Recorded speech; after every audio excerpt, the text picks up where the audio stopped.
c'est dommage. La Torah, quand on étudie, en fait, on a envie d'étudier encore plus. Alors, j'espère que je vous ai donné l'envie d'étudier encore plus sur Rivka. Aujourd'hui, on va étudier sur Rachel. Comme vous savez, on a 4 mères. On a Sarah, Rivka, Rachel et Léa. Et Shalom.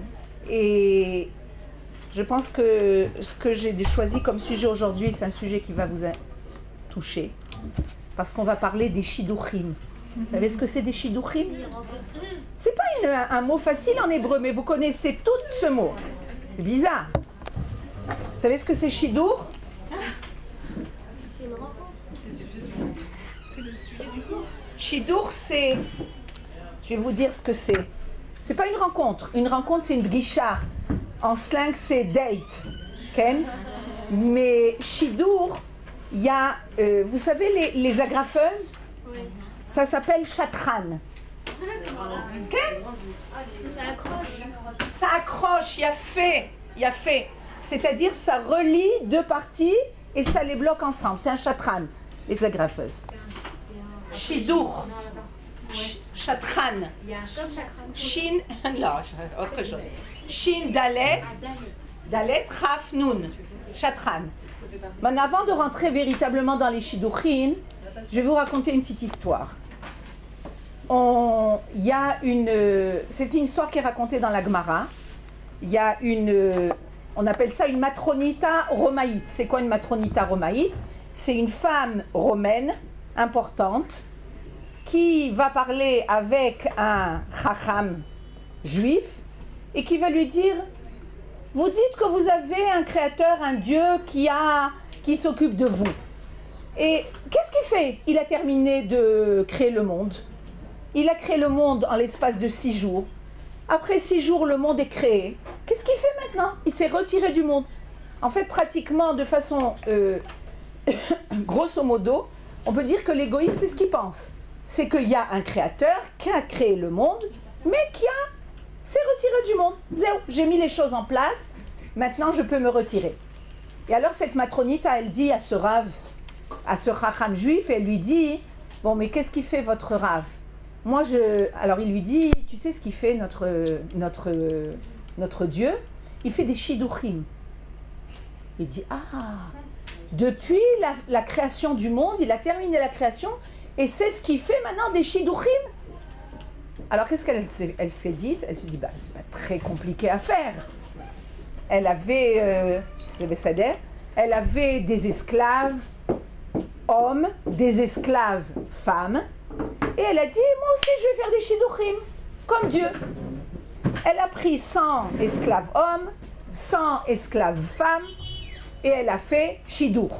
Elle a dit: toi tu vas avec celle-là, et toi tu vas avec celle-là. Mais Kitsu, elle les a mariés. La Gemara nous raconte que ce qui s'est passé, c'est que c'était terrible. Le lendemain matin, il y en avait un au beurre noir, à l'œil au beurre noir, et l'autre avec une jambe cassée, et l'autre en train de pleurer. Elle s'est dit: ma, qu'est-ce qui se passe? Il dit: mais tout le monde lui dit: mais on ne peut pas vivre avec telle personne. Alors elle va chez le Rav et elle lui dit: dis-moi, qu'est-ce que ça veut dire que votre Dieu, il fait des shidduchim? Il dit: Akadosh Baruch Hu, notre Dieu, à partir du moment où il a terminé le monde, tout ce qu'il fait, c'est des shidduchim. C'est-à-dire qu'il allie les gens. Maintenant, nous, on a l'habitude de penser que les shidduchim, c'est pour se marier. D'accord? Mais shidduchim, c'est pas que pour se marier. Shidduchim, c'est de faire en sorte que telle personne rencontre telle personne. Shidarti, je t'ai fait rencontrer telle personne. Je suis sûre que si je demande à chacune d'entre vous comment vous avez décidé de prendre la décision de venir en Israël et de venir au Machon Ora, il y en a une qui va me dire: tu sais, j'ai rencontré telle personne. Et telle personne, elle m'a dit: tu sais, tu devrais rencontrer telle personne. Et telle personne, elle m'a dit: tu sais, je connais un endroit. Une fois dans notre communauté, c'est ce qu'on a fait. C'était le jour de Yom Ha'atzmaut. Et on avait décidé de faire une réunion agréable autour du sujet de Yom Ha'atzmaut. Et il y avait beaucoup de couples. Et mon mari avait demandé à chacun de raconter l'histoire de sa Aliyah. Mais c'était extraordinaire. Pourquoi? Parce que tu te rends compte comment c'est divin. On a l'impression que tout est très... C'est-à-dire, j'ai rencontré telle personne, et j'ai rencontré telle personne, et cette personne, et puis je suis arrivée en Israël. Tu crois que c'est simple d'arriver en Israël? Tu crois que c'est simple de se marier? Tu crois que c'est simple de trouver du travail? Tout est organisé. C'est ça qu'on appelle Shidduchim. Donc quand, et très souvent, on est nous-mêmes, nous sommes nous-mêmes des chatranim. Tu vas dire quelque chose qui va orienter une personne. Et bien, Kadosh Baruch Hu t'a choisi pour être chatran, pour être un shaliach. Toute notre demande à Kadosh Baruch Hu, on sait que tu as des shlichim dans le monde. C'est quoi des shlichim? Des envoyés dans le monde. Akadosh Baruch Hu, il ne prend pas la personne par la main et il lui dit, tu sais, je vais te faire marier avec telle personne, je vais te marier avec telle personne. Ça ne se passe pas comme ça. Il a des envoyés. Il a celui-là qui lui parle à celui-là et celui-là qui lui parle à celui-là. Et tout ça, c'est des envoyés de Dieu. Maintenant, ce qu'on demande à Akadosh Baruch Hu, c'est d'être de bons shlichim. Parce que Dieu préserve, il y a de mauvais shlichim. Et nous, notre travail, et il faut demander ça tous les jours à Kadosh Baruch Hu. Kadosh Baruch Hu fait en sorte que je sois un bon shaliach. Que ma parole, ma façon de voir, les gens que je vais rencontrer, ça va faire en sorte que les gens soient menés aux bonnes choses. Que je ne sois pas un mauvais shaliach. Des fois, on peut être, que Dieu préserve, on peut être des mauvais shlichim. Alors, d'être choisi comme mauvais shaliach, c'est pas la chose la plus facile. Et de rapprocher les gens d'Hachem, par exemple. De raconter? De rapprocher les gens de Hachem, de faire du kérout. C'est une sorte de shidduch aussi. Bevadaï! C'est shidduch avec le grand chatran. On peut faire une sorte de comparaison un petit peu. À mon avis, il n'y a aucun problème. Bevadaï. Être un bon shaliach, c'est amener la personne à aller vers quelque chose de bien. Zéro, c'est ça. Tu vas dire quelque chose de positif, quelque chose qui amène de la lumière à la personne, et ben tu es un bon shaliach. Tu es un shaliach pour amener la lumière à la personne. Okay? Donc aujourd'hui, j'ai pensé que ça serait bien qu'on parle des shidduchim. Mais shidduchim qui se sont passés dans la Torah. Comme on le dit tout le temps, notre point d'origine pour comprendre comment Akadosh Baruch Hu il gère le monde, comment nous on doit être gérés dans ce monde, c'est selon les exemples qu'on nous a donnés dans la Torah. Okay? Bereshit, c'est le livre de nos pères et de nos mères.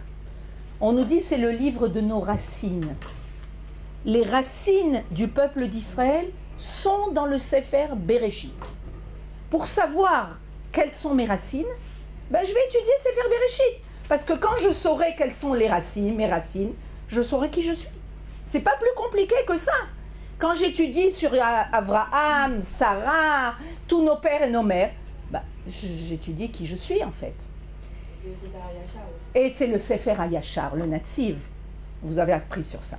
Le Sefer Hayashar. Bédiouk. Je sais quel est le chemin droit à prendre. Et alors on nous raconte dans la Torah,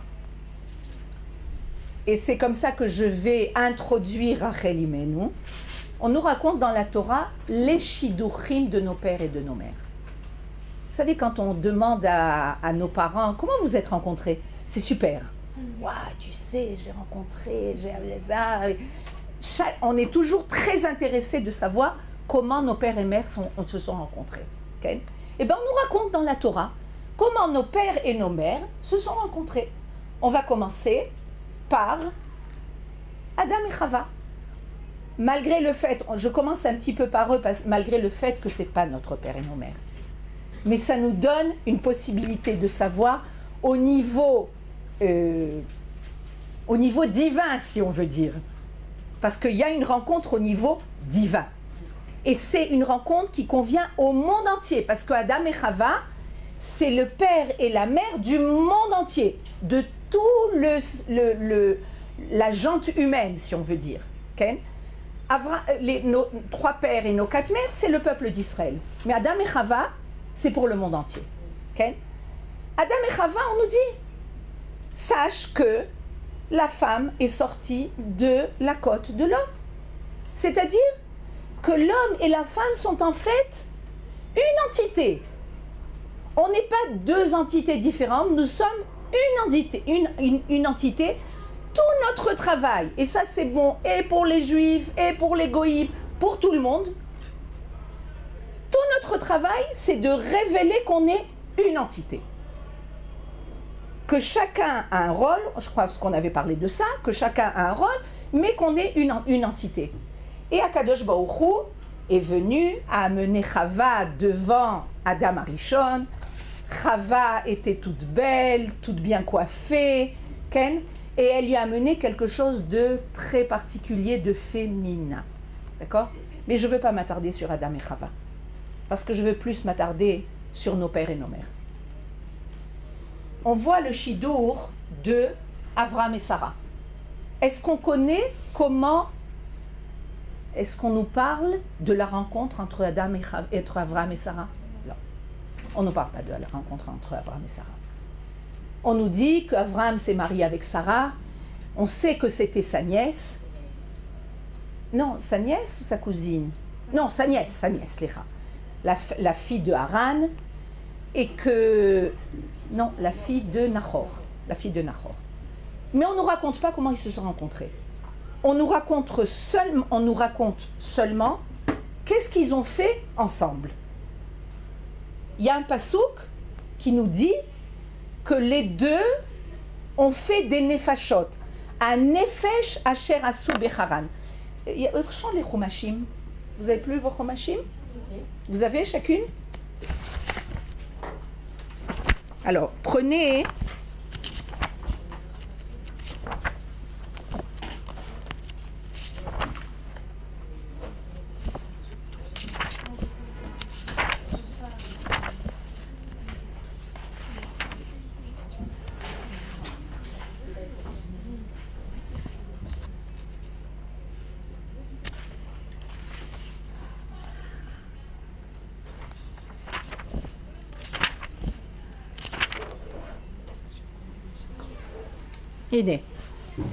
On nous dit comme ça, dans le passouk, suivez avec moi, on va un petit peu feuilleter un peu la...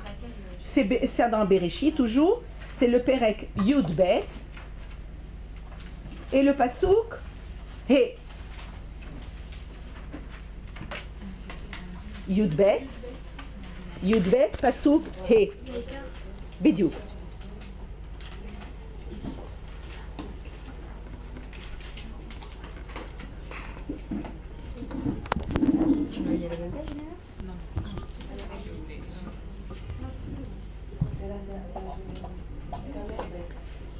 Yudbet. Dans l'Echlecha. Dans l'Echlecha, Bediouk. Yerushalmi. Oui. Tu veux lire, s'il te plaît? Vous êtes toutes, vous avez trouvé le passouk? Yudbet. Regarde, ici c'est bête. Donc on est bien. Yudbet, c'est bien plus loin. D'accord? C'est tête. Yudbet. Et là c'est Yudalet, donc c'est avant. Et tu vois Yudbet ici. Et le passouk c'est là. Alors. On va écouter Yerushalmit. Lo. Lo. Vaikar. Le Perek Yudbet et le Pasuk He.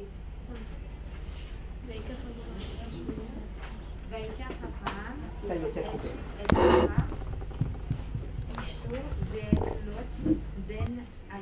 Achiv.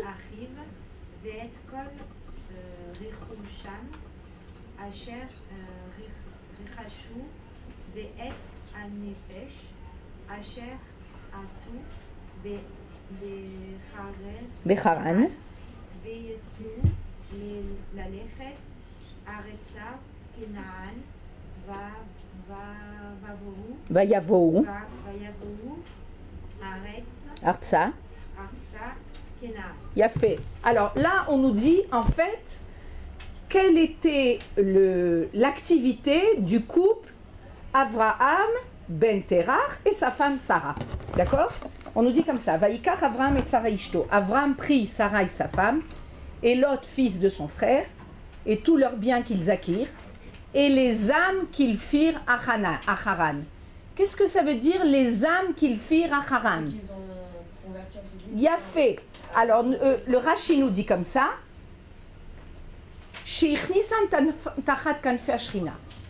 Avraham megayer et anashim, ve Sarai megayer et anashim. Rashi nous explique qu'est-ce que ça veut dire que tu fais des âmes. En fait, on le dit, je crois même. Ken, il fait des âmes. Il rapproche les âmes. C'est-à-dire qu'en fait, tout le travail de Avraham et Sarah, qui était Avraham et Sarai, c'était que Avraham rapprochait les hommes au monothéisme, à la croyance qu'il y avait un Dieu unique dans le monde, et Sarai rapprochait les femmes. C'est-à-dire que finalement, ce qu'on nous donne comme aperçu du couple Avraham et Sarai, on ne sait pas comment ils se sont rencontrés, mais on sait quel est leur but. Je crois qu'il y a un proverbe qui dit l'amour, c'est pas de se regarder dans les yeux l'un de l'autre, mais de regarder dans la même direction. Okay? C'est-à-dire à partir du moment où tu as le même idéal, c'est évident qu'il y a un rapprochement qui se fait, qui amène à la construction et à l'adhésion l'un à l'autre. Avraham et Sarah avaient exactement le même idéal. Ken Bérénice. De rapprocher les femmes à la croyance d'un Dieu unique. Ken, il faut savoir qu'au temps de Avraham et Sarah, le monde était idolâtre. Ken, on nous raconte énormément d'histoires sur les idoles de Terach, comme Avraham a cassé les idoles. Qu'est-ce que ça veut dire? Les gens étaient idolâtres. Et Avraham a découvert le Dieu unique dans le monde. C'était la révolution dans le monde, à tel point que Nimrod, qui était le roi de l'endroit, a décidé de tuer Avraham. Comment tu vas nous faire tu vas faire passer une croyance qui est un Dieu unique? Nous, on croit aux idoles. C'est quelque chose de très sérieux. Le monde était idolâtre. Et Avraham, en pris de cette certitude, de cette émouna extraordinaire, qui va faire passer toute cette émouna à tout le peuple d'Israël, qu'il y a un Dieu unique, et cette vérité d'un Dieu unique, cette croyance en un Dieu unique, doit se répandre petit à petit dans le monde. C'est ça le peuple d'Israël, c'est ce qu'il doit faire, c'est être hors la goïm, être la lumière des nations qui va petit à petit répandre la croyance en un Dieu unique. Donc ils avaient ce couple-là, ils avaient ce but qui était un but commun et ils travaillaient dans le même sens, okay? De répandre cette croyance. Donc évidemment, ça a permis de connaître un peu finalement qu'est-ce qui a tiré. On ne nous raconte pas dans la Torah qu'est-ce qui se passait dans la vie de tous les jours, qu'est-ce qu'ils ont mangé au petit déjeuner, d'accord? On raconte dans la Torah les choses les plus importantes. Parce que finalement, c'est ça qui va rester dans le monde. Est-ce qu'on va savoir comment tu t'es habillé tel jour? C'est-à-dire, toi-même, tu ne vas pas te rappeler comment hier tu étais habillé. C'est-à-dire, tu étais habillé. Qu'est-ce que tu as mangé hier ou avant-hier? C'est pas tellement important. Mais qu'est-ce que tu as fait de ta vie? Qu'est-ce que tu as laissé dans ta vie? Ken Bérénice. En fait, donc c'est Abraham qui rapprochait donc les hommes, qui faisait en sorte que les hommes deviennent monothéistes, et c'est Sarah qui a entendu ça et qui a fait elle-même la même chose sans. Exactement. Mais elle avait déjà rencontré Abraham ou c'était juste un. On ne nous raconte pas dans la Torah. On ne nous dit pas. On nous dit que Sarah a pris sa femme et qu'il a été en Eretz Canaan, il est parti de Haran, il a été en Eretz Canaan, avec son neveu Lot, et avec le Rechouch, c'est-à-dire tous les biens qu'ils ont accumulés, et avec les âmes. Et alors, la Torah Rashi vient nous dire, comprends ce que ça veut dire les âmes. C'est-à-dire, ça c'est pour comprendre un petit peu qu'est-ce qu'ils faisaient Avraham et Sarah. C'est-à-dire, mamash, les bâtisseurs finalement de notre peuple, c'était leur but. Donc c'est en fait le but essentiel du peuple d'Israël. répand l'idée divine dans le monde. Répand le fait que Akadosh Baruch Hu se dévoile à travers nous. Qu'il est là, qu'il est présent. C'est pas comme on a dit tout à l'heure, il a créé le monde, il a été se reposer, maintenant le monde est vide de Dieu, Chasvé Shalom. Dieu est présent et tout notre travail, c'est de révéler dans nos actes, dans nos pensées, dans nos gestes,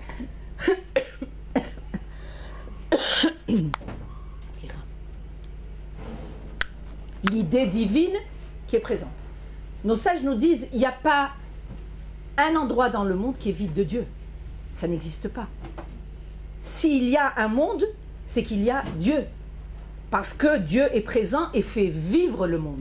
Tout notre travail, c'est de révéler cette présence. Regarde, je ne la vois pas, cette présence. Non, il faut que tu comprennes que sans divin, il n'y a pas de vie. C'est-à-dire que nous-mêmes, au niveau de notre être, s'il n'y a pas d'âme, il n'y a pas de divin, il n'y a pas de vie. On enlève l'âme au corps, le corps n'a plus de vie. Donc, si les choses vivent, c'est qu'il y a ce qui les fait vivre. Okay? Ce divin qui est... Et on nous dit qu'en fait, dans tout, il y a le divin. Il y a le divin dans le monde minéral, il y a le divin dans le monde végétal, il y a le divin dans le monde animal. Tu vois une fourmi bouger. Ken? C'est qui l'a fait bouger cette fourmi? C'est le divin qui est en elle. Et tout le travail du peuple d'Israël, c'est ça. C'est d'arriver à dévoiler ce divin malgré le fait qu'on ne le voit pas. D'accord? Il a fait. Maintenant, ton prénom. Ilana? Levana. Quel? On dit que dans les juifs, il y a une étincelle divine dans chaque juif. Alors, est-ce que dans les non-juifs, il n'y en a pas? Est-ce que dans les goïms, il n'y en a pas? Très bonne question. Le Kuzari nous parle de l'apparition divine dans tous les mondes que Akadosh Baruch Hu a créés.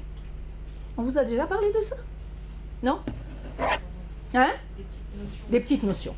Ben on va juste un petit peu, puisque tu as posé la question. Hein. À mon avis, ça vaut la peine d'en parler. Il fait trop chaud, hein? C'est pour ça qu'ils ont... Il y a plusieurs, je sais pas comment on dit, plusieurs mondes si on veut dire. Il y a un monde qui est un monde minéral, ça s'appelle domaine. Domaine, c'est minéral.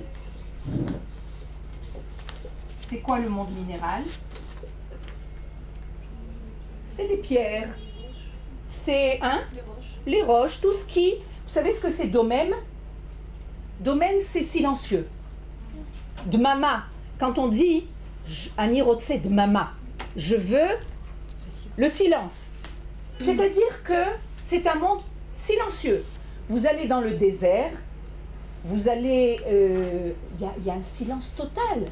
D'ailleurs, c'est la raison pour laquelle on dit que le peuple d'Israël a reçu la Torah dans le désert. Regarde, dans le désert, oui, parce que quand il y a du silence, tu peux entendre. Quand il y a du bruit, tu n'entends pas. Tu entends le bruit, mais tu n'entends pas quelque chose de profond. On commence par le domaine. Donc le domaine, c'est le monde minéral. Ce qui vient au-dessus du domaine, c'est le monde soméar. C'est le monde végétal. D'accord? Soméar, ça vient du mot tsemar. Qu'est-ce que c'est tsemar? C'est une plante.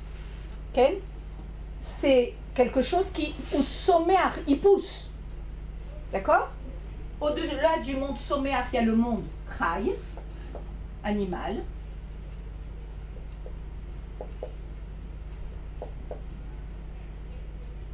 Au-delà du monde animal, il y a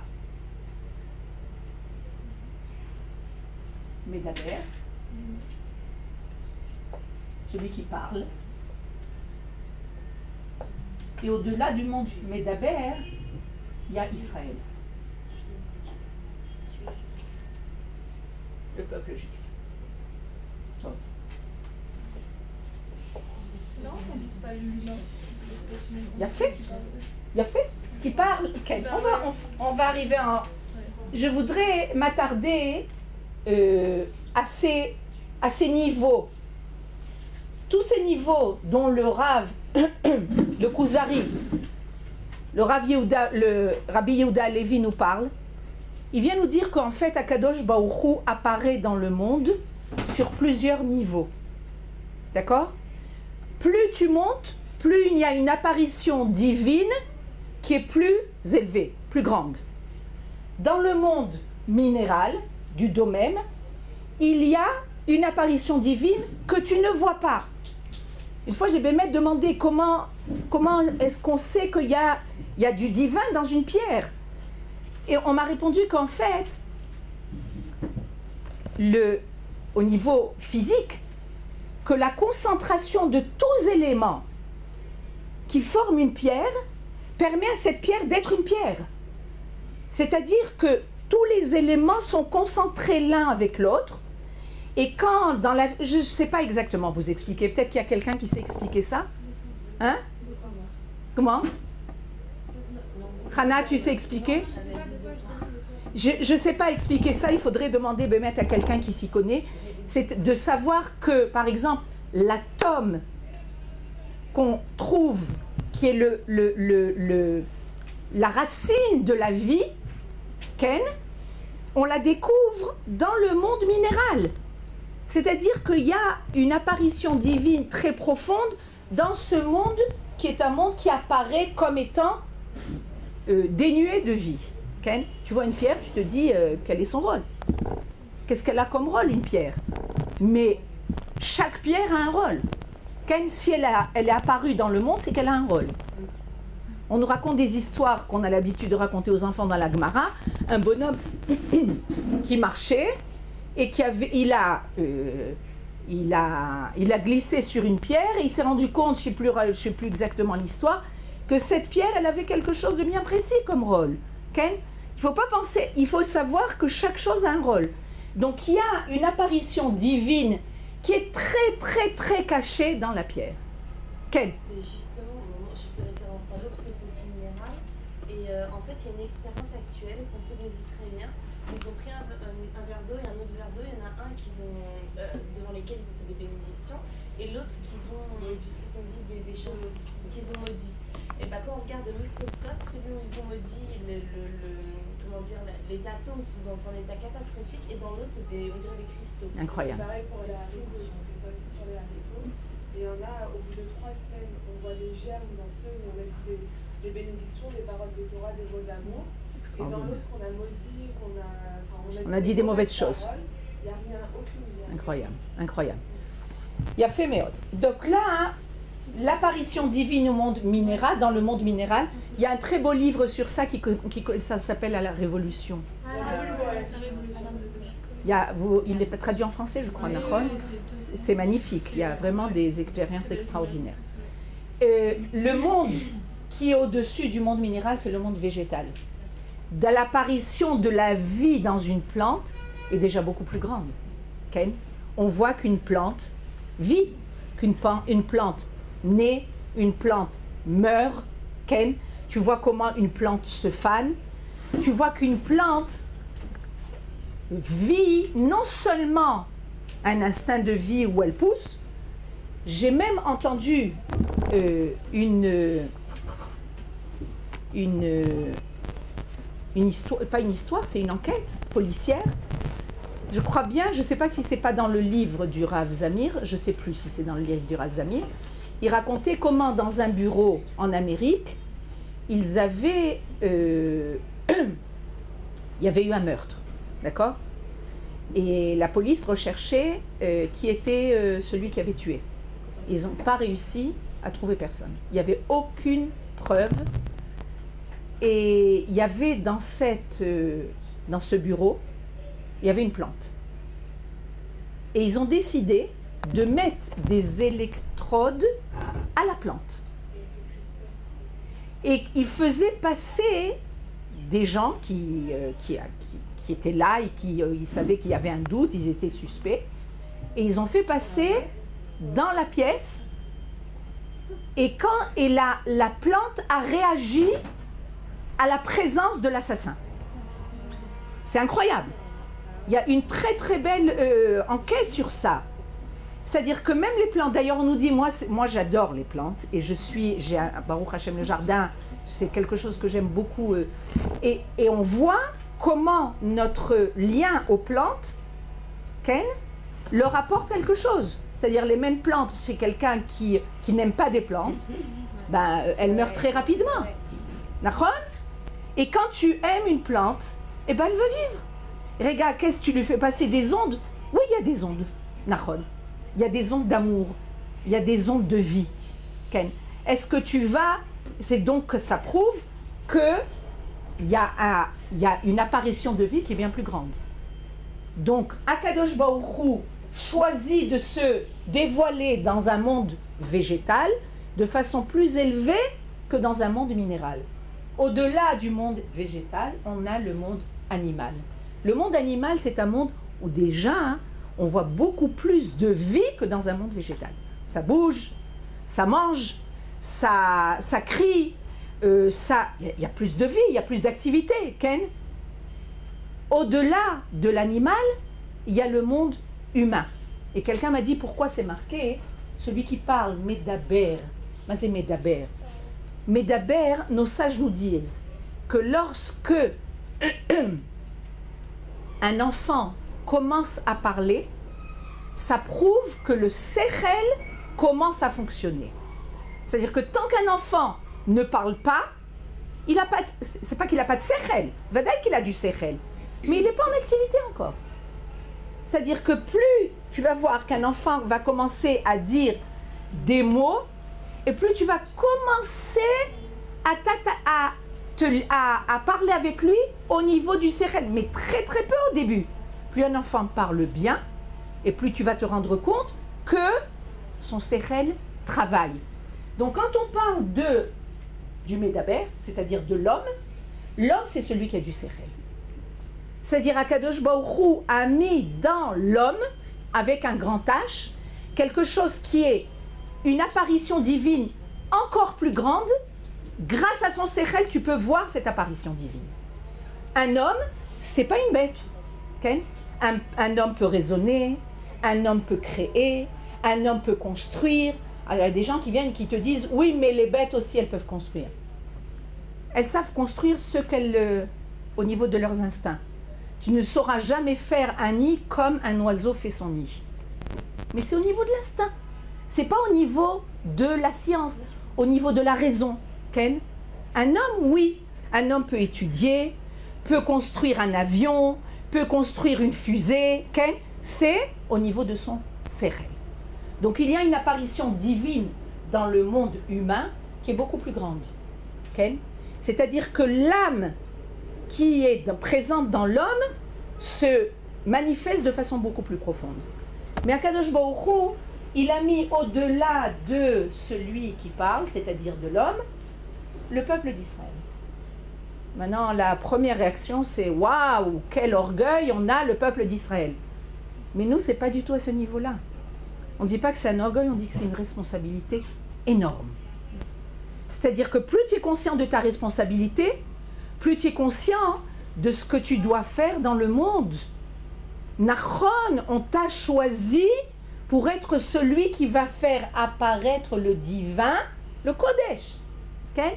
Je crois qu'on a dit ça précédemment, hein, je ne sais plus si c'est lundi ou la semaine dernière. On a dit, chaque peuple a un rôle.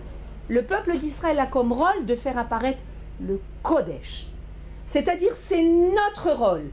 Notre rôle, c'est de montrer qu'il y a un créateur sur terre. Et pour ça, il nous a donné la Torah. C'est-à-dire que l'apparition divine dans le monde, à travers la Torah pour le peuple d'Israël. La Torah, c'est que pour le peuple d'Israël. C'est pas pour le monde. Regarde pourquoi, Kadosh Baruch Hu, tu as fait des différences. Tu as fait des préférences entre le peuple d'Israël et le monde. Parce que c'est un autre rôle. Pachout, un autre rôle. Parce que je donne au peuple d'Israël les éléments et les forces pour qu'ils puissent remplir leur rôle. D'accord? Je t'ai répondu, Levana. Yofi. Maintenant, on a parlé de Avram et Sarah, qui ne se connaissaient pas. On ne sait pas comment ils se sont connus, mais ils avaient le même idéal. Et on passe à Yitzhak et Rivka. Comment Yitzhak et Rivka se sont connus? Ça, oui, on sait. Qu'est-ce que vous dites? Chidour total. Non seulement chidour, mais c'est chidour comme chez les plus grands orthodoxes, où on amène, on entend les histoires, le mari et la femme, ils ne se connaissent pas du tout, ils vont se marier, et tu te dis, voilà, comment ils vont se marier, ils ne se connaissent pas. Vous connaissez les histoires chez les orthodoxes, ça existe. Il l'a vu une fois, 2 fois au maximum. Okay? Il a vu de loin, c'était pas trop proche, et puis ils arrivent le jour du mariage. Okay? C'est à peine s'il a reconnu, genre. C'est à peine s'il a reconnu, ils ne se connaissent pas. Ken? C'est incroyable. Mamash, c'est incroyable. La Torah nous parle de ça. La Torah nous parle que Yitzhak et Rivka ne se connaissaient pas. Et que le serviteur d'Abraham, Eliezer, a été choisir Rivka comme étant celle qui convient le mieux à son maître Yitzhak. Et on se demande, est-ce qu'une rencontre pareille peut amener à de l'amour? C'est pas évident. Comme on disait, Raga, il faut se connaître. Si on ne se connaît pas, comment tu veux qu'on s'aime? Et c'est intéressant, vous allez ouvrir au Passouk, au Perek Kaf Vav. Mais Eliezer, il a eu une aide divine quand même. Non, c'est l'aide divine de Eliezer, ça peut être, il peut s'appeler Aniodatma Réhouven. La Torah nous raconte que c'est Eliezer, mais l'aide divine, ça peut être n'importe quelle personne. Il a eu directement, il a demandé à Hachem de lui envoyer un signe. Mais Il a eu un bitachon, on voit aujourd'hui des chatranim. Ils ont du bitachon. Nahon, il y a des chatranim où ils ont un bitachon complet. Regarde, cette famille, elle est comme ça. Cette famille, elle est comme ça. C'est-à-dire que tel garçon, il est né avec, il a des midotes qui conviennent à cette famille. L'autre famille, c'est des midotes comme ça. Ça ira très bien ensemble. C'est Eliezer. C'est le chatran. Tu comprends? Et alors on voit, prenez le Perek Kavav et le Passouk Chet.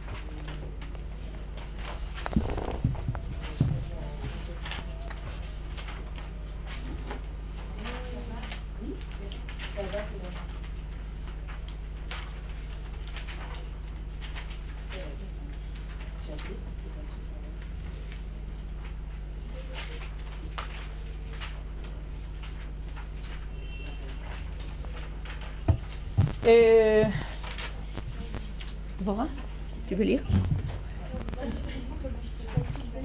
Le Perek Kavav Pasuk Chet. Regarde, vous écoutez? Vous êtes toutes avec le Pasuk Chet? Kavav, bien après Kavav. Kav Gimel, Kav Dalet, Kav Dalet, Kav Dalet, Kav Kavav, Pasuk Chet. Là, on est dans l'autre. Non, ça c'est... Ah, on est bien... Alors c'est... Non, on est Kavav, regarde. Ça c'est café, ça c'est Kavav. Donc on doit aller plus loin. Et tu cherches le Pasuk Chet.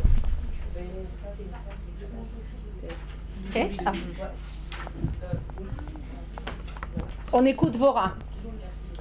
Vayehi ki achulo, Sham ayamim, Vayeshkef, Avimelech Melech, Pelishtim, Berad, Achalon, Vayar, Vehine Yitzhak, Metzachek et Rivka, Ishto. Il a fait.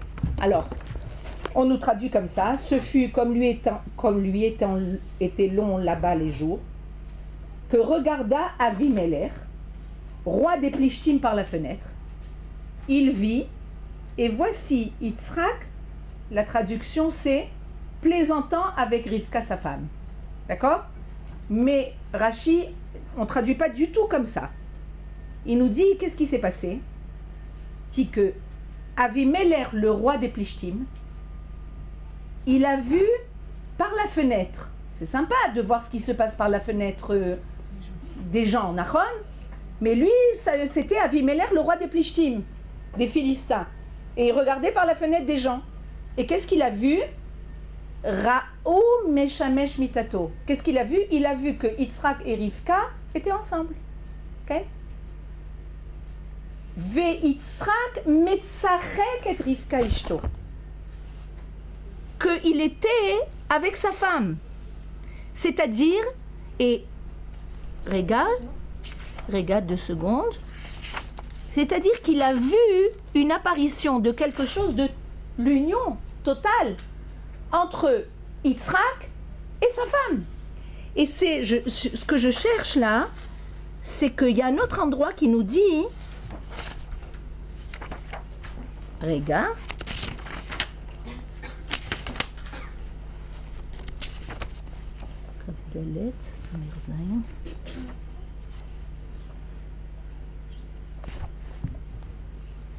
il a fait, je vous le lis, c'est dans le Perek Kaf Dalet, et le dernier pasouk, le pasouk Samer Zain, Vayavia Yitzhak Awala Saraimo, Yitzhak a amené, donc Rivka, il l'a amené dans la tente de Sarah, sa mère, Vaikach et Rivka, il a pris Rivka, Vateilo Leisha, elle a été sa femme, Vayeavea, et il l'a aimée. La Torah vient nous dire, regarde, un couple qui ne se connaissait pas, elle est venue par l'intermédiaire de Eliezer. C'est le seul couple de nos pères et de nos mères où il est marqué la notion d'amour. C'est-à-dire, a priori, tu te dis, c'est pas possible. Il n'y a pas quelque chose qui a été préliminaire à cette union. Donc, il faut croire qu'on ne peut pas vivre une union pareille. Non.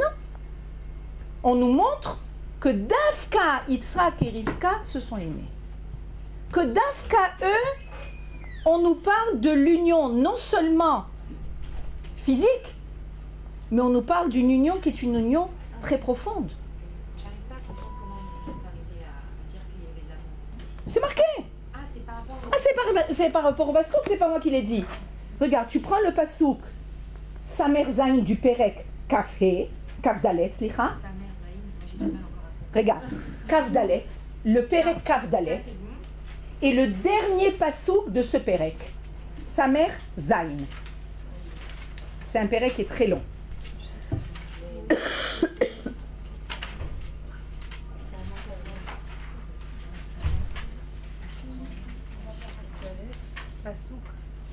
Samer Zain.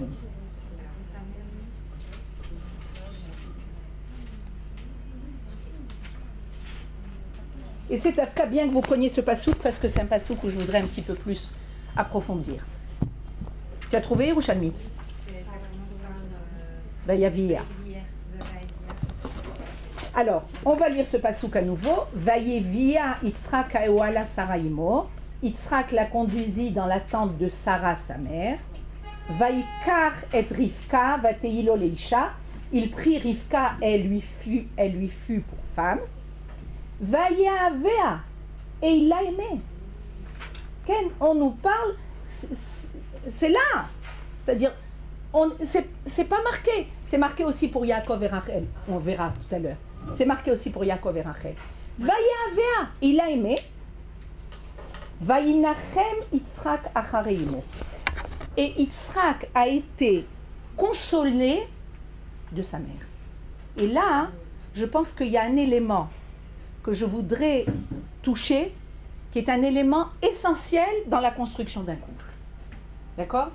On vient nous dire qu'il l'a prise pour femme, il l'a aimée, il l'aima, et il a été consolé de la mort de sa mère. Sa mère est morte. On sait que Sarah est morte quand Yitzhak a été amené à la Kedat Yitzhak. Quelques années après, il a pris pour femme Rivka, et on nous dit Rivka a consolé son mari de la mort de sa mère. Et je veux, en général, la tension, il y a une tension qui peut être en place quand il y a, vous connaissez les belles-mères et les belles-filles? Okay? Vous connaissez les belles-mères et les belles-filles. Maintenant, l'idée générale que les belles-mères et les belles-filles, ça ne s'arrange pas. Okay? Maintenant, là, on nous dit, c'est vrai qu'il n'y avait pas de belle-mère, c'est déjà plus facile. Quand il n'y a peut-être pas de belle-mère, c'est plus facile. C'est peut-être plus facile. Donc, il n'y a pas vraiment de rivalité. Mais, il y a une très belle explication dans le fait que Yitzhak a reçu de Rivka ce qui lui manquait de sa mère. D'accord? Maintenant, on peut se dire, en fait, qu'est-ce qu'une mère donne à son enfant, que ce soit un petit enfant ou un plus grand enfant? Okay? Une mère, c'est une mère. Qu'est-ce qu'elle lui donne qui est particulier à une mère, d'après vous? Une femme aussi, elle donne de l'amour. Ouais, mais là, c'est un amour maternel. Qu'est-ce qu'il y a de spécial, il y a fait? Qu'est-ce qu'il y a de spécial dans un amour maternel? Il y a fait, Méod. Il est inconditionnel. Il est inconditionnel, c'est-à-dire qu'une mère aime son enfant, pas parce qu'il est le plus beau au monde, pas parce qu'il est le plus intelligent au monde. C'est possible qu'elle le voie comme le plus beau et le plus intelligent, mais il y a des faits. Quand elle va à la réunion des professeurs, Ken, et que le professeur lui dit, tu sais, ça va pas du tout, il travaille pas bien du tout. Est-ce qu'elle va rentrer à la maison? Elle va se dire, j'aime plus mon enfant. Il travaille pas bien, c'est un cancre. Non! Une mère normale, elle aime son enfant dans toutes les conditions. Donc une mère qui réagit pas comme ça, c'est qu'elle n'est pas normale? C'est qu'il y a un problème. C'est qu'il y a un problème. C'est-à-dire que, c'est marrant parce que hier, j'écoutais quelque chose à la radio, on est souvent très critique. D'accord? Il y a quelqu'un qui parlait à la radio, je pense que ça convient à ce qu'on vient de dire. Il y a quelqu'un, on a interviewé une psychiatre. Et cette psychiatre disait qu'on est dans une génération, dans un monde où dès qu'il y a un problème, on donne des médicaments psychiatriques aux gens. Quelqu'un, il n'a pas le moral, il est un peu déprimé, on lui donne des médicaments. Elle dit maintenant, ces médicaments vont lui faire du bien, mais très rapidement, ça va changer son... Il ne va pas être bien. C'est-à-dire ça lui donne du bien pour le moment, mais après, ça ne va pas le changer. Alors on pose la question à ce médecin, on lui dit, oui, mais quelle est la solution? Et la solution, c'est l'amour. Elle disait, ça m'a vraiment touchée, elle disait que 90% des problèmes chez la personne peuvent être résolus par de l'amour. L'amour de qui? De sa mère ou l'amour de son Alors justement, l'amour de façon générale. L'amour de façon générale. Alors on lui disait, oui, mais y a dans une relation avec quelqu'un, il y a de l'amour, mais il y a aussi de la critique. Alors elle disait comme ça, vous savez ce que c'est la critique? C'est Katyusha. Vous savez ce que c'est un Katyusha? Katyusha, c'est un explosif. Alors tu te dis, Rakrega, on ne peut pas critiquer? Non. Si tu donnes 95% d'amour, tu peux donner 5% de critique. En général, on donne 5% d'amour et 95% de critique. Non, c'est pas comme ça. Si tu as beaucoup d'amour, tu peux te permettre de critiquer. Si tu n'as pas beaucoup d'amour, ne critique pas, ça ne marchera pas. Ça va détruire la personne. Qu'est-ce qu'on vient nous dire dans la Torah? On vient nous dire que Rivka, elle a réussi à donner à Yitzhak ce qu'il avait, ce que sa mère lui donnait. Maintenant, comme on disait tout à l'heure, une mère donne de façon inconditionnelle de l'amour. C'est comme ça. De façon générale, c'est comme ça. Elle ne va jamais... en principe, elle peut donner des critiques, mais c'est son enfant. elle ne va pas le mettre de côté parce qu'il n'est pas bien. Qu'est-ce que Yitzhak a reçu de Rivka? Cet amour inconditionnel. Maintenant, avec un mari, c'est beaucoup plus difficile à faire qu'avec un enfant. Ken?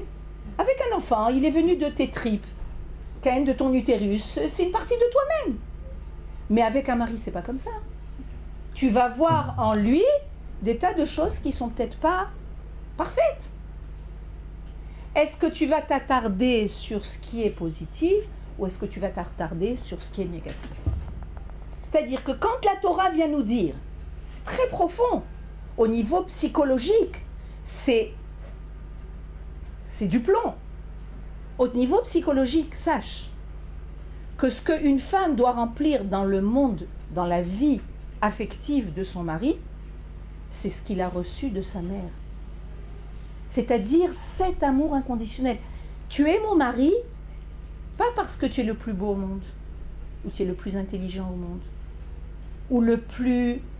Tu réussis, tout est extraordinaire en toi. C'est pas toujours comme ça. Des fois c'est comme ça, des fois c'est pas comme ça. Mais est-ce que quand il y a des problèmes, tu vas dire, ouais, ce mari, il vaut plus rien, hop, on passe au suivant. Non, la Torah vient nous dire, c'est inconditionnel. Le mari, il est encore plus, il fait encore plus partie de toi que ce que les enfants font partie de toi. Quand on parle de la base qu'un homme et une femme, c'est une entité. Ton enfant, c'était une entité à toi, mais tout le travail des parents, c'est de faire en sorte que ton enfant se sépare de toi. Vous comprenez? C'est-à-dire que on reste, c'est beaucoup plus facile de rester dans l'amour filial que dans l'amour du couple. Et la Torah vient te dire, là, Yitzhak, il s'est séparé de sa femme, de sa mère, mais il a la possibilité de se séparer de sa mère et d'être consolé de sa mère grâce à sa femme. C'est-à-dire qu'elle lui a donné tout ce qu'il fallait pour qu'il ait la force de se séparer de sa mère. Parce que le but, c'est pas de rester collé à sa mère. La différence, c'est qu'un enfant, il nous appartiendra toujours, entre guillemets, ce sera toujours notre enfant, mais un mari, on peut le quitter. Il peut nous quitter. On peut le quitter, il peut nous quitter. Alors qu'un enfant, il va quitter ça. Voilà, c'est ça. Alors, si on fait justement donne un amour infini, il y a un moment où il se termine si l'homme nous quitte ou si on le quitte. Alors que son enfant, même s'il part au bout du monde, même s'il décède, on l'aimera toujours. Mais d'un autre côté, la Torah vient nous dire c'est le travail. Il n'y a pas de besoin de énormément travailler pour révéler le lien qu'il y a entre un parent et un enfant. C'est un enfant. Tu n'as pas besoin de travailler, tu as besoin de simplement révéler ta propre nature. Là où tu sais là où il y a à travailler au niveau des parents? Parce que dans chaque relation, on a un besoin de travailler. Les parents autant que les enfants. Autant les parents que les enfants, et peut-être plus les parents que les enfants. De se séparer. C'est pas de se séparer, de faire sa vie. C'est-à-dire, je viens de mes parents, mais je suis une entité. Maintenant, il y a très souvent cet amour entre parents et enfants qui empêche l'enfant de se réaliser. Mais des fois, c'est compliqué parce qu'on a la mitzvah de s'occuper de nos parents. Et des fois, il faut trouver le juste milieu entre faire sa propre vie et se dire que si je la fais, il va y avoir un manque à leur niveau parce qu'il y a des choses que je ne pourrais plus faire pour eux. Et c'est tout l'équilibre que l'homme doit arriver à trouver en lui-même. C'est-à-dire que le sacrifice, c'est jamais une bonne chose. Mais par exemple,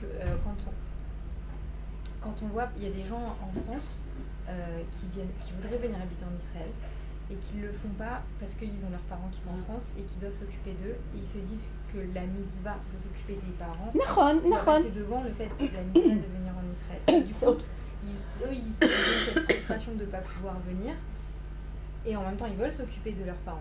Mais je comprends. C'est quoi? Je comprends. Là, c'est des cas particuliers. On ne peut pas faire de ça quelque chose de général. Il y a des fois, c'est bémet. Quelle est la mitzvah qui est plus importante que laquelle? Est-ce que la mitzvah de Kibud Orim Maintenant, la plus grande mitzvah de Kiboudorim, il faut que vous le sachiez, c'est de faire venir ses parents en Israël. Bémet. La plus grande mitzvah de Kiboudorim. Si on veut Bémet remplir Kiboudorim, c'est de faire venir ses parents en Israël. Évidemment pas de force, mais qu'ils aient le srout, le mérite de venir en Israël. Maintenant, c'est peut-être tu vas me dire, c'est des parents, ils sont handicapés, ils ont des problèmes, les enfants, on ne peut pas les laisser. Je suis tout à fait d'accord avec toi. C'est pas noir ou blanc. C'est d'Afka, des fois, le choix, c'est un choix difficile qui demande à l'homme de sacrifier quelque chose pour l'autre. Mais de façon générale, plus un enfant arrive à une indépendance psychologique, plus il arrivera mieux à s'occuper de ses parents. Tu comprends pourquoi? Parce que tu choisis de t'occuper. C'est un choix, pas une obligation, c'est un choix. Quand on a un choix, c'est toujours plus grand que lorsque tu te sens obligé. Ça, et là, il y a des fois des questions qui demandent de mettre une chez la trave. J'ai des parents qui sont comme ci et comme ça, moi je veux venir en Israël, comment faire? Non, tu dois être guidé. Donc on disait que le travail des parents vis-à-vis de leur amour pour les enfants, c'est un travail qui doit permettre à l'enfant de faire sa vie, de grandir. Et l'amour de la personne vis-à-vis de son conjoint, c'est bédiouk le contraire. On était loin et tout notre travail, c'est de révéler qu'on est un. C'est-à-dire c'est un travail incroyable. A priori, tu te dis, Rega, mais on est deux entités, on est deux personnes. La Torah va te dire, non, au niveau de la Neshama, on n'est pas deux personnes. On est une personne. Tout notre travail, viens, on va voir ce que tu vas faire pendant toute ta vie pour révéler qu'on est une personne. D'accord? Est-ce que c'est clair? Très clair. Maintenant, on a vu pour Sarah Avram, on a vu pour Yitzhak et Rivka, et on va voir que pour Yaakov et Rachel, il y a Yaakov et Rachel et Yaakov et Léa. Il y a deux sortes de shidduchim. On a un même père qui a deux femmes. D'accord? Et c'est deux révélations différentes, et on va voir, c'est le sujet qui va nous préoccuper dans Rachel et Léa essentiellement. Pourquoi est-ce que Yaakov, pourquoi est-ce que le peuple d'Israël va naître de deux mères? En fait, c'est quatre femmes, puisqu'il y a Bila et Zilpa. Mais en fait, Bila et Zilpa sont attachées à Rachel et Léa. C'est les mêmes. C'est-à-dire, quand on parle de mère, on parle de Sarah, Rivka, Rachel et Léa. Zéro. Maintenant, Rachel et Léa, la rencontre entre Yaakov et Rachel est complètement différente. Bidiouk. C'est l'amour fou. D'accord? Et on va voir les psukim. Prenez le Perek Kaftet.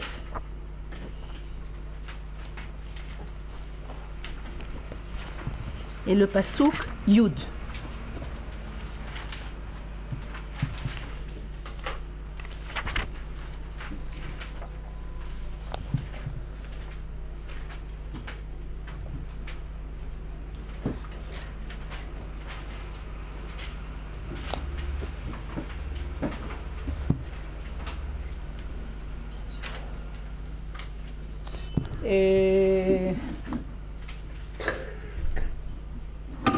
Eva.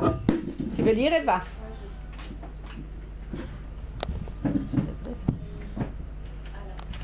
Vayehi Kaasher Ra'a Yaakov et Rachel bat Lavan Achi Imo ve'et Tson Lavan Achi Imo Vayigash Yaakov Vayagel et Aïven, Me'al Pi Aver Vayashk et Son, Lavan Achi. Bien fait. Alors, qu'est-ce qu'on nous dit?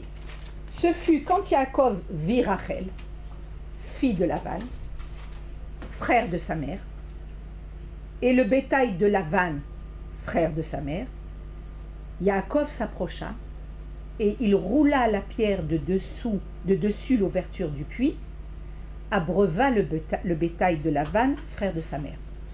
Il faut comprendre, Lavan vient de s'enfuir de Esav.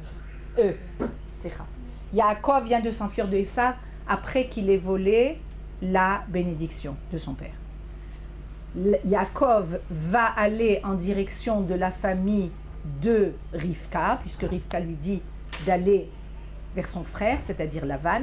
Lavan, c'est un grand rachat, on en a parlé, et il arrive à l'endroit, c'est comme si on allait dire en face du Mashbir, la grande place centrale. La grande place centrale à l'époque, c'était le puits. Là où il y avait de l'eau, les gens se rencontraient. L'eau, c'est la vie. Maintenant, il y a sur le puits une grosse pierre. Okay.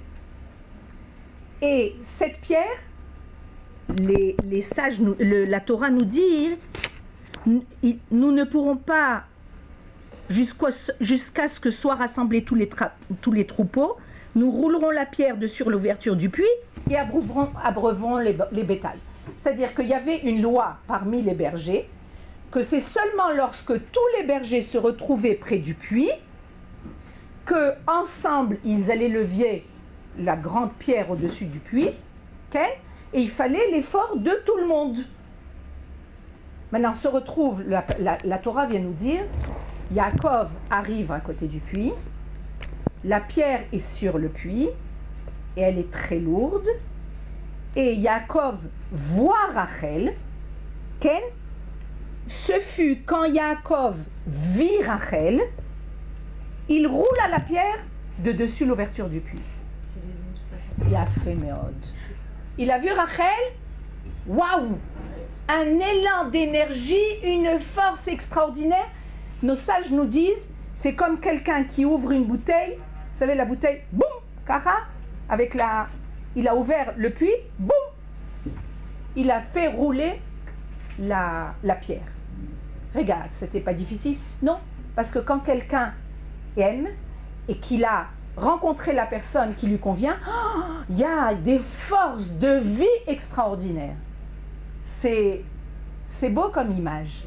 C'est-à-dire qu'on vient nous dire que la rencontre entre Yaakov et Rachel, c'est une rencontre, c'est le coup de foudre. Coup de foudre. Et on va voir le passouk d'après. Levana, vas-y. Ah, il y a deux Levanot ici. Alors, le passouk de Yud Aleph. Je lis pas bien. Hein. C'est pas grave. Vaïchak à Yaakov. Les Rachel, Veïsa, et Kolo, Vaïef. C'est un peu difficile. Alors, c'est où? C'est le passouk. Et qu'est-ce qu'il marquait? Yaakov embrassa Rachel, il éleva sa voix et pleura. On dit, regarde, comment c'est possible? Il a vu Rachel, il a eu un élan d'énergie et il a été l'embrasser. Ça convient pas spécialement avec Shomer Negiya, ces histoires-là. Hein? Efo Tzniyut, Efo Shomer Negiya, ça va pas ensemble. Okay? C'est Yaakov Avinu. Comment Yaakov Avinu? Est-ce que tu avais la possibilité tu as été embrasser une femme que tu ne connaissais pas? En fait, c'est sa cousine. Mais même ta cousine. On disait que même cousin, cousine, c'est pas toujours évident de... Il y a quand même une halakha. Okay? Nos sages nous disent...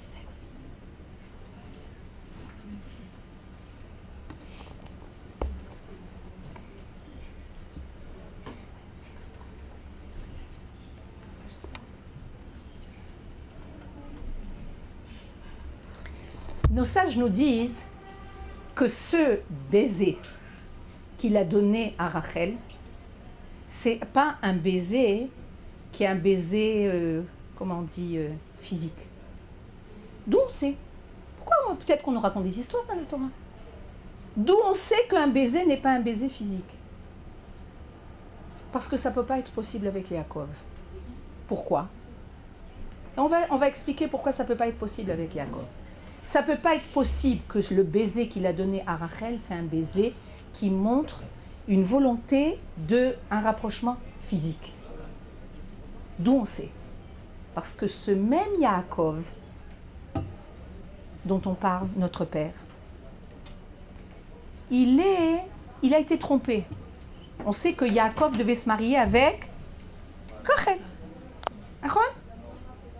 Mais Lavan, qui est un rusé, il s'appelle Lavan. Vous savez pourquoi il s'appelle Lavan? Parce qu'à l'extérieur, il est Lavan. Il est blanc à l'extérieur. Très propre à l'extérieur. Mais il ne faut jamais se fier à l'extérieur. À l'intérieur, il n'est pas Lavan. Hein? Il est naval. Il est naval, il y a Féméod. Il n'est pas Lavan, il est naval. Il y a Féméod. Quand on le bouge un petit peu, c'est plus Lavan, c'est naval. Lavan, il a...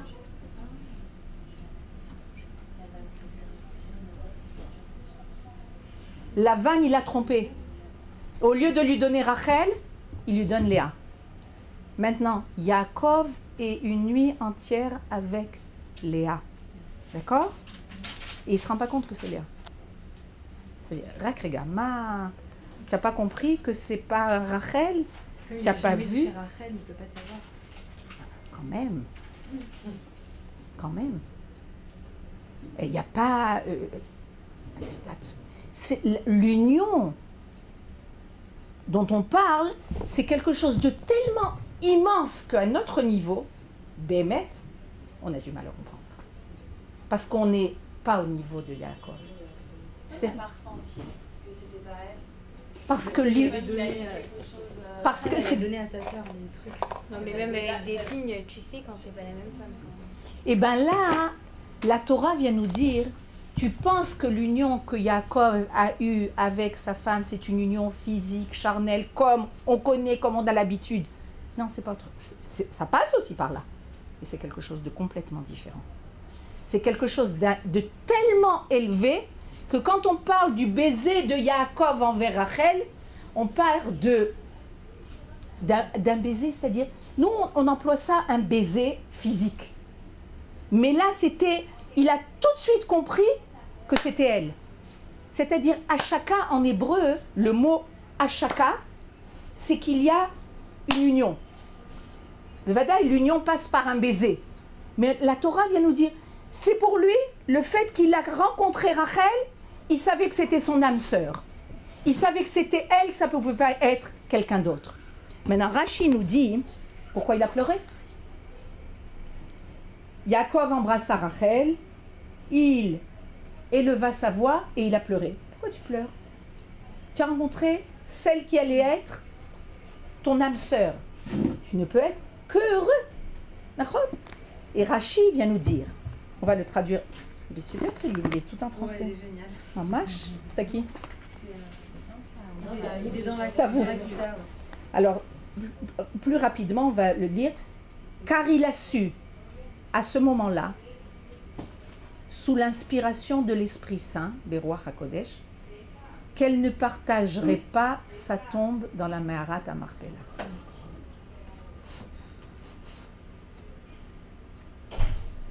On va lire quand même ce qui est... Donc, la première des choses, il a pleuré parce qu'elle n'allait pas être enterrée avec lui. Il avait vu déjà dans le roi HaKodesh que oui, c'était son âme sœur, mais qu'ils n'auraient pas le mérite d'être enterrés ensemble. Alors c'était un baiser plus d'adieu entre guillemets ou... Non, c'est pas un baiser d'adieu, c'est un baiser de rapprochement des Neshamot. Zéro, on fait partie. On est liés au niveau des Neshamot. C'est pas un baiser d'adieu. Oui, ça peut être un baiser du fait qu'il a eu de la peine, c'est-à-dire d'un côté il voit que c'est Bémet son âme sœur, d'un autre côté il pleure parce qu'elle n'allait pas être enterrée avec lui dans la Meharat Marpella. Autre explication, Rashi nous dit, parce qu'il était arrivé les mains vides. Il s'est dit, Eliezer, le serviteur de mon grand-père, avait apporté des anneaux, des bracelets et autres présents, et moi, je n'ai rien dans les mains. Vous savez que Yaakov est parti de la maison, il s'est échappé. Il avait donc rien pris, et ce qu'il avait en fait... Non, c'est pas qu'il avait rien pris. Regardez la suite. Eliphaz, le fils d'Esav, l'avait en effet poursuivi sur l'ordre de son père pour le tuer. C'est-à-dire Esav, qui avait été trompé par Yaakov, a envoyé son fils Eliphaz pour tuer Yaakov. Yaakov, il a donné tout ce qu'il avait. Il a fait et l'avait rattrapé. Mais comme Eliphaz avait grandi dans le giron de Yitzhak, c'est-à-dire son grand-père l'a fait grandir, il avait renoncé à son projet meurtrier. Regardez l'influence à nouveau de là où on grandit. On avait parlé de ça pour Rivka. Il a grandi, le petit-fils a grandi, c'est le fils d'Esav, mais il a grandi avec son grand-père. Donc il avait quand même reçu de son grand-père. Et il avait renoncé à son projet meurtrier. Il lui avait dit, d'un côté, je dois obéir à mon père. Mon père m'a dit de te tuer. Comment vais-je obéir à mon père? Yaakov lui a répondu, prends tout ce que je possède. Car comme dit le dicton, le pauvre est considéré comme mort. Ken? Il y a une phrase dans la Gemara qui nous dit, Ani nirshav kemet, c'est-à-dire le pauvre il est considéré comme mort. Alors, tu veux me mettre à mort, tu veux me tuer, mais si je te donne tout ce que j'ai, c'est comme si j'étais mort. Parce que quelqu'un qui n'a rien, c'est comme si qu'il était mort. Alors c'est comme ça qu'ils ont trouvé un moyen de s'en sortir. Alors donc Rashi vient nous dire deux explications. La première explication, que Rachel ne va pas être enterrée avec lui et qu'il pleure. La deuxième explication, c'est que Bémet, il est arrivé sans rien. C'est-à-dire qu'il a trouvé sa femme, et la première des choses, tu trouves ta femme, tu vas lui donner des cadeaux. Ça fait partie des règles de la loi, des règles du monde, qu'un homme va donner des cadeaux à sa kala. Comme les paniers au mariage. Comment? Comme les paniers au mariage. Nachon. Les paniers au mariage, il va lui donner des petits cadeaux, c'est très important. Très important, la femme aussi elle va donner des petits cadeaux, mais on voit comment le khatan il vient avec des cadeaux, okay? Il vient Avec des attentions, il vient faire plaisir à sa kala avec des cadeaux. Hein? Moi j'ai dit que c'était les paniers du aîné parce qu'elle n'avait pas compris le lien avec les paniers. Les paniers du aîné. Il a fait.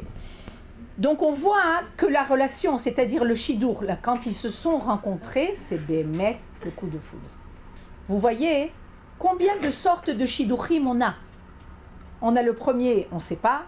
Le deuxième, arrangé, le mariage complètement arrangé. Le troisième, le coup de foudre. Mais on voit que ce qui se passe entre Yaakov et Rachel, c'est le coup de foudre. Mais c'est une relation qui est compliquée. Okay. Moi, j'ai une question qui n'a pas de rapport à ce que vous venez de Rappelle-moi dire. ton prénom. Rebecca. Rebecca. En fait, on parle du mariage de Léa et Yaakov comme quelque chose plus ou moins naturel. Rachel, de Léa et Yaakov, Mais on je suis pas parle arrivée. de Rachel. Qu'est-ce qu'elle a ressenti à ce moment-là? Elle s'est laissée faire, il a fait... on en parlera. Pour le moment, hein, ce que je voulais, c'est voir les différences de Shidduchim. Je veux après parler, Bémet, qu'est-ce qui s'est passé au niveau de Rachel? Rachel, est-ce qu'elle a eu le coup de foudre envers Yaakov, comme Yaakov a eu le coup de foudre? Mais Vadaï, elle aussi. Parce qu'en général, ça va ensemble. Ken, il a compris que c'est son âme sœur, elle a compris que c'était son âme sœur aussi. Comment ça s'est passé après que finalement là, Léa a pris sa place, c'est un autre sujet. Mais ce que je voudrais voir... Mais si on analyse les différences de Shidurim entre Yaakov et Léa et Yaakov et Rachel, on voit que d'un côté, dans Yaakov et Rachel, c'est la passion, c'est douloureux, c'est plein d'émotions et ça se termine... pas très bien. Voilà. Et de l'autre côté, on a Léa, c'était pas voulu, chacun souffre un peu du manque d'amour, mais en même temps c'est linéaire et ça dure. Alors ça veut dire que quelque part ça nous donne deux chemins dans la vie qu'on peut suivre, mais ni l'un ni l'autre n'est complètement... Il a fait méode. Il a fait méode. En fait, ce qu'on vient nous dire, vous avez tout entendu ce que Lévana a dit? C'est-à-dire que d'un côté, Yaakov a découvert en Rachel, c'est l'amour fou, c'est le coup de foudre, mais ça se passe pas très bien. Rachel n'arrive pas à avoir d'enfant. Bichlal, c'est pas devenu sa femme dès le début. Elle n'arrive pas à avoir d'enfant et finalement, elle va s'en prendre à Yaakov. Il y a un passouk qui vient dire que Yaakov vient faire des remontrances, Rachel vient faire des remontrances à Yaakov. en lui disant Aveli banim ve'im en metanochi. Donne-moi des enfants, sinon je suis morte.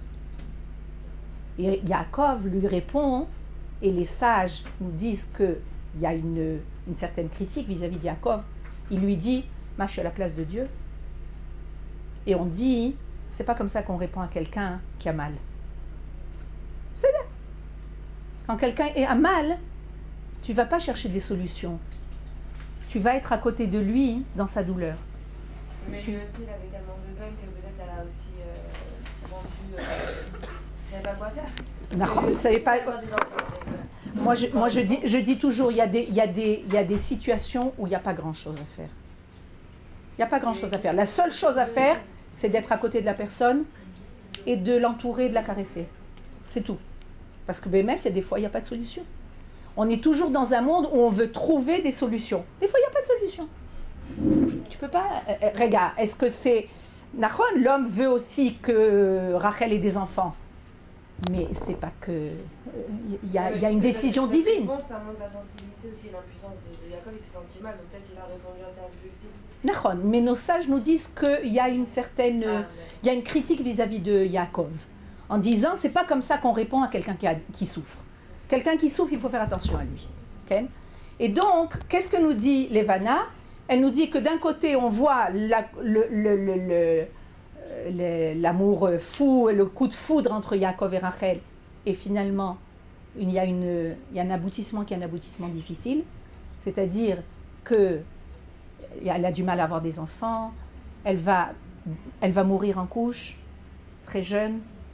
Et d'un autre côté, avec Léa, il y a une rencontre. Comment ils se sont rencontrés? Imposés. Je pense qu'on a imposé à Léa et on a imposé à Yaakov. Hein? Comme chez ce qu'on disait tout à l'heure, chez les Rachedi, où on présente deux personnes et où il y a un mariage. À mon avis, il n'y a même pas. Là, on voit que le chatran, c'est directement à Kadosh Baruch Hu. Il n'y a même pas de chatran. Chez Yitzhak et Rivka, il y a un chatran. C'est Eliezer. Il a vu que ça convenait, que oui, ça pousse, les familles vont bien ensemble, les midotes vont bien ensemble. Mais Yaakov et Léa, c'est Akadosh Baruch Hu. C'est-à-dire, c'est une décision divine. Regarde, qu'est-ce que tu fais avec une décision divine? Est-ce que Yaakov aurait pas pu, le matin, il se rend compte que c'est Léa, et lui dire, je veux plus de toi? La faire dégringoler les escaliers. C'est comme ça que tu m'as trompé. Yaakov ne réagit pas comme ça. Yaakov comprend que c'est une décision divine.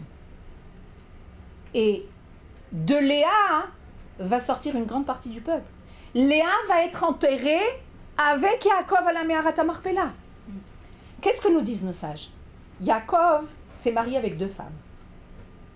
Ces deux femmes vont finalement être ce qu'on doit trouver dans un couple, mais ensemble.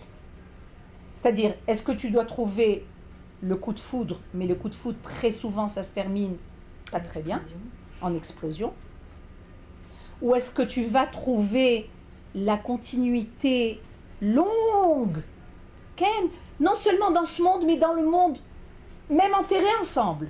C'est-à-dire, maman, quelque chose de long, quelque chose, on est ensemble pour la vie. Mais, regarde, où est-ce qu'on voit l'amour? Et nos sages nous disent, ces deux révélations de Rachel et de Léa, c'est ce qu'on doit trouver dans le shidour entre un homme et une femme. Il faut les deux. C'est-à-dire, il faut l'amour. Il faut la volonté véritable d'être ensemble. Mais il faut aussi, dans cette relation, l'éternité. L'éternité, c'est les enfants. C'est-à-dire qu'il ne faut pas déconnecter les deux notions. Il y a une notion d'éternité et il y a une notion de vivre vraiment l'amour de façon profonde. Est-ce que ça peut aller ensemble? Oui, ça peut aller ensemble. Il y a... C'est ça que ça va durer. Ron. Et puis après, dans la future. Quand c'est pas trop Quand il y a le... Je crois qu'on disait tout à l'heure, c'est qu'on a le même but. on a la même direction, on prend les mêmes chemins. On construit quelque chose qui est une... Quand on parle de Yaakov et Léa, qu'ils ont une relation qui est vers l'éternité, c'est qu'ils ont construit quelque chose à longue échéance. Ça, on voit ça petit à petit. Nachon, c'est quelque chose, il y a fait, c'est quelque chose à construire. Il n'y a rien qui est vu. Là, on nous donne des éléments assez, si on peut dire, Shachor Lavan. Rachel, elle est comme ça, Léa, elle est comme ça. Ken, comment ça ne se passe pas comme ça dans la vie de tous les jours? Dans la vie de tous les jours, tu dois trouver ces deux relations. La relation de mari et femme véritable, c'est-à-dire un amour qui est un amour puissant entre un homme et une femme. Mais si c'est un amour qui est déconnecté de but, c'est un amour qui va se casser la figure. Mais en général... Okay. Et si cet amour, il est basé sur des fondations fortes, où il va y avoir une continuité très longue, et nos sages nous disent, c'est quoi l'éternité? C'est les enfants. Léa, c'est les enfants. Léa, c'est les enfants dans le sens où les enfants, tu vis à travers les enfants. Avraham Avinu, il est parti de ce monde, on est là. D'accord? C'est-à-dire qu'on ne meurt pas. Quand on a des enfants, on ne meurt pas. On continue à vivre. À travers eux. C'est ça l'éternité. Ken, Julie. Est-ce que cette notion d'avoir un projet commun à construire, vous avez répondu en partie, c'est-à-dire que la plupart du temps, j'ai l'impression que c'est le fait de construire une famille, le projet commun. Est-ce que ça suffit? Ou est-ce qu'il est important d'avoir autre chose que ce projet de construire une famille? C'est une très bonne question. Et à mon avis, déjà le but de construire une famille, quand on voit la force qu'une famille peut apporter, c'est déjà un projet extraordinaire. Maintenant, très souvent, il y a des rôles dans un couple qui sont des rôles qui peuvent être différents, mais on se rend compte. C'est-à-dire que, Nachon, on a des enfants ensemble, Nachon, qu'on veut faire grandir une famille, Nachon, qu'on veut que nos enfants continuent un chemin pur et droit. D'un autre côté, il y a le rôle de chaque individu, okay, qui peut aussi rajouter. Si j'ai un mari qui est, Aniodatma, ce que je sais moi, un professeur en médecine, d'accord? Est-ce que je vais aider mon mari à être un professeur en médecine? Ça peut se connecter. C'est pas obligé, je fais que faire grandir ma famille. Un homme a énormément de force en lui. Est-ce que je fais ça pour mon petit bien, mon bien personnel, construire ma famille et mon monde est bien clôturé et bien fermé, ou est-ce que je fais ça pour que le peuple grandisse? Tu comprends? Tout doit être dirigé, ça part de l'individu. Mais ce qui doit sortir de l'individu doit éclairer à l'extérieur. Tout le travail de l'homme, c'est ça.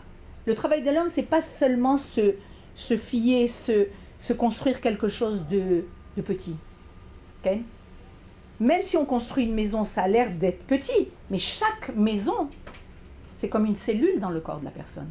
Chaque maison, elle a énormément d'influence pour le peuple entier. Quand on a une cellule qui ne se comporte pas bien, le corps entier, il est en danger. Donc, tout notre travail, c'est de voir les choses et au niveau individuel et au niveau du peuple. Si une personne voit que les choses au niveau individuel, mon propre bien, le propre bien de mon mari, le propre bien de mes enfants, où elle est ta responsabilité vis-à-vis de l'ensemble? Tu fais partie d'un ensemble. Si tu es déconnecté de l'ensemble, tu rates le coche. Je donne toujours comme exemple une montre.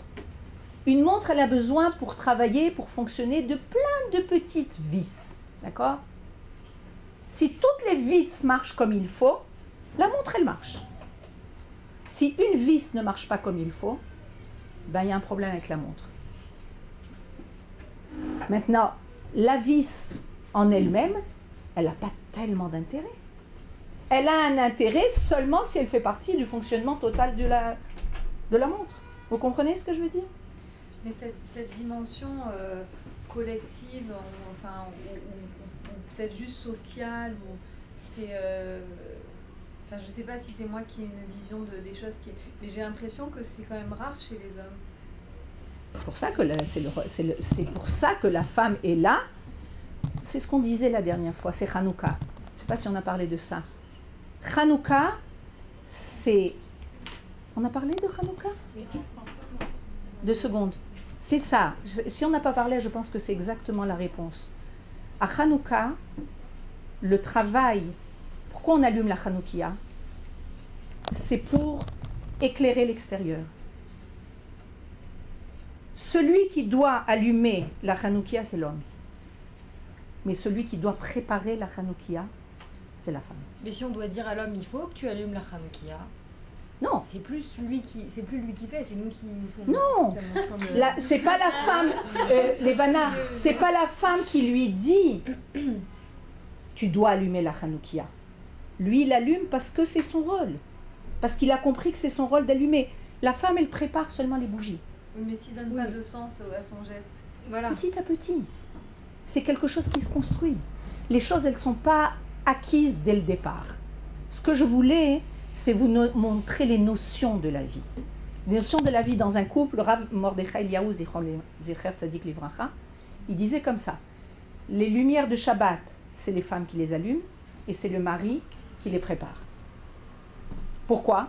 Parce que les lumières de Shabbat, elles illuminent l'intérieur. Celle qui doit illuminer l'intérieur, c'est la femme. Mais le mari, il les prépare. C'est-à-dire qu'il est shutaf. Il contribue. Elle n'est pas seule à allumer les nérodes de Shabbat. Il y a quelqu'un qui lui a préparé les nérodes de Shabbat.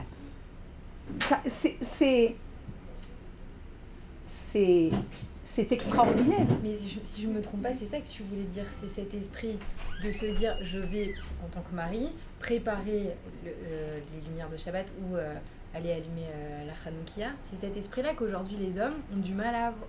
Enfin, qu'on a du mal Slicha, Levana, mais les femmes aussi, elles ont du mal. Bah. Les femmes aussi, elles ont du mal à comprendre qu'elles doivent allumer l'intérieur de la maison. On est tous dans la confusion. On est tous dans la confusion. La Torah, elle vient, elle te dit, Akrega, viens te recentrer. Je vais te faire comprendre ce que c'est le rôle de la femme. Je vais te faire comprendre ce que c'est le rôle du mari. Quel le rôle du mari, c'est d'allumer l'extérieur. Ça veut dire allumer l'extérieur. Travaille, agis, construis le monde dans ce pourquoi tu es créé. Bah, ils ont du mal. Mais est-ce que c'est pour ça? Je suis d'accord. Est-ce que Qui c'est qu'il y a de l'eau? Je vois qu'il y a de l'eau là-bas. Vous voulez de l'eau? Tu as de l'eau depuis?